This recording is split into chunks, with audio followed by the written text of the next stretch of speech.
नमस्कार। आकाशवाणी जयपुर अजमेर से प्रस्तुत है प्रादेशिक समाचार।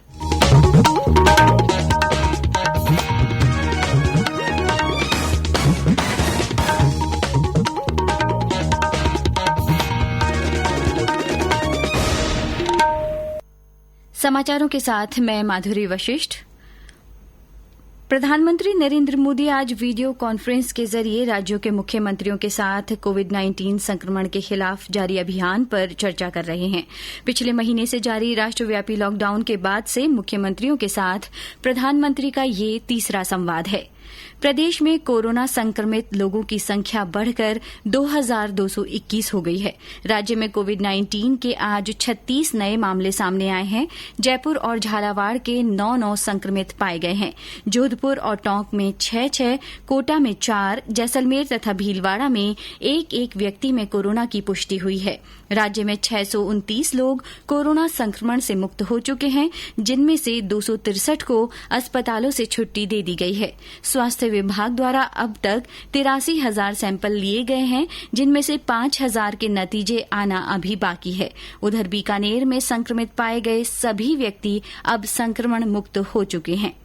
देश में कोविड-19 रोगियों के ठीक होने की दर सुधरकर करीब 22% तक पहुंच गई है। इस समय वैश्विक स्तर पर 7% की तुलना में देश में कोविड के रोगियों की मृत्यु दर केवल 3.1% है। केंद्रीय स्वास्थ्य मंत्री डॉ हर्षवर्धन ने कल नई दिल्ली में अखिल भारतीय आयुर्विज्ञान संस्थान के ट्रॉमा सेंटर का दौरा करते हुए ये बात कही। उन्होंने कहा कि देश में कोरोना संकट की स्थिति में सुधार हो रहा है। डॉ हर्षवर्धन ने कहा कि देश के 283 जिलों में कल किसी भी कोविड-19 मामलों की रिपोर्ट दर्ज नहीं हुई।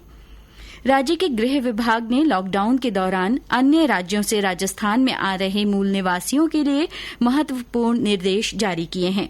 विभाग के अतिरिक्त मुख्य सचिव राजीव स्वरूप ने बताया कि सीमा वाले जिलों में चेक पोस्ट बनाए जाएंगे, जहां सभी आने वालों का रजिस्ट्रेशन किया जाएगा। हर एक पटवारी अपने पटवार हल्का क्षेत्र के लिए उत्तरदायी होगा। यदि उसे किसी व्यक्ति के गांव वापस लौटने की सूचना मिलती है तो वह तहसीलदार तथा उपखंड अधिकारी को इसकी जानकारी देगा। इस काम में बीएलओ पटवारी की सहायता करेंगे। शहरी क्षेत्र के लिए भी यही व्यवस्था होगी। कोई भी बाहर का व्यक्ति आता है तो इसकी सूचना स्थानीय प्रशासन को देनी होगी। भारतीय प्रौद्योगिकी संस्थान आईआईटी और भारतीय सूचना प्रौद्योगिकी संस्थान शैक्षिक वर्ष 2020-21 के लिए किसी भी पाठ्यक्रम में ट्यूशन फीस नहीं बढ़ाएंगे। मानव संसाधन विकास मंत्री रमेश पोखरियाल निशंक ने ये जानकारी दी। उन्होंने बताया कि स्नातक पाठ्यक्रमों के लिए ट्यूशन फीस में हर वर्ष होने वाली 10% बढ़ोतरी इस वर्ष नहीं की जाएगी। सरकारी निजी साझेदारी वाली सूचना प्रौद्योगिकी संस्थानों से भी कहा गया है कि आगामी शैक्षिक वर्ष में किसी भी पाठ्यक्रम की ट्यूशन फीस नहीं बढ़ाई जाए। श्रोताओं से निवेदन है कि वे कोरोना संक्रमण के संबंध में सोशल मीडिया पर आ रही भ्रामक जानकारियों को साझा न करें और घरों में ही रहें। सतर्क रहें और आकाशवाणी समाचार सुनते रहें। श्रोता कोरोना वायरस से संबंधित किसी भी सहायता के लिए केंद्र और राज्य की ओर से जारी हेल्पलाइन नंबर पर फोन कर सकते हैं। केंद्र का नंबर है 011-239-78046। वहीं राज्य का नंबर है 0141-222-5624। स्वास्थ्य मंत्रालय द्वारा जारी टोल फ्री नंबर 1075 पर भी जानकारी हासिल की जा सकती है।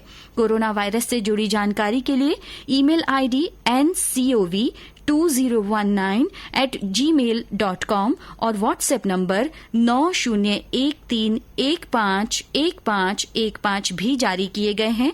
राज्य सरकार की ओर से आमजन की सहायता के लिए बनाए गए राज्य स्तरीय कोरोना वॉर रूम के फोन नंबर 181 पर भी फोन कर सहायता ली जा सकती है। राज्य में कई स्थानों पर बारिश और ओलावृष्टि के बाद ज्यादातर स्थानों के दिन और रात के तापमान में गिरावट दर्ज की गई है। कल देर शाम कुछ स्थानों पर हल्की से मध्यम दर्जे की बरसात हुई। सीकर में कई स्थानों पर ओले गिरने और तेज हवाओं के कारण बिजली आपूर्ति बाधित होने के समाचार मिले हैं। करौली में भी कल रात को बरसात हुई। राजसमंद और चित्तौड़गढ़ से भी बारिश के समाचार मिले हैं। मौसम विभाग की ओर से कहा गया है कि 30 अप्रैल तक मौसम का मिजाज इसी तरह का बना रहेगा। इसी के साथ प्रादेशिक समाचार बुलेटिन समाप्त हुआ। हमारा अगला बुलेटिन राजस्थानी में दोपहर 3 बजे प्रसारित होगा। नमस्कार।